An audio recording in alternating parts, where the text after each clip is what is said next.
நான்லாம் கல்யாணம் ஆகி போம்போது, எங்க அம்மா என்கிட்ட ஒரு 4 சமையல் புக்க குடுத்து, "எப்படியாவது மக்கு படிச்சியாவது சமையல கத்துக்கோடி" அப்படின்னு சொன்னாங்க. அப்படி படிச்சு, படிச்சு கிழிச்ச ரெசிபி தான் இது.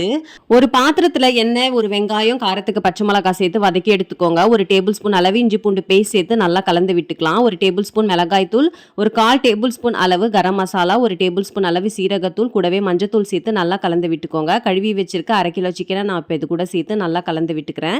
சிக்கன் வேகறதுக்காக ஒரு 1 டம்ளர் அளவு தண்ணி சேர்த்துக்கலாம். தேவையான அளவு உப்பு சேர்த்து இதை வந்து நல்லா கொதிக்க விட்டுக்கலாம். இப்போ நல்லா கொதிச்சு பாதி வந்து வெந்து வந்துருச்சு. இந்த ஸ்டேஜில் நம்ம 1 டேபிள் ஸ்பூன் அளவு சோம்புத்தூள், 1 டேபிள் ஸ்பூன் அளவு பெப்பர் தூள் சேர்த்து நல்லா கலந்து விட்டுக்கோங்க.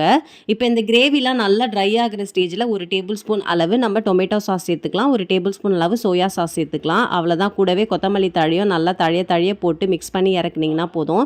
சூப்பரான சிக்கன் சுக்கா ரெடி ஆயிடுச்சு. இந்த ரெசிபி உங்களுக்கு பிடிக்கும்னு நினைக்கிறேன். பிடிச்சிருந்தா மறக்காமல் நீங்கள் செஞ்சு பாருங்கள். இல்லை உங்கள் ஃப்ரெண்ட்ஸ் அண்ட் ஃபேமிலிக்கு தட்டி விடுங்க. பாய்.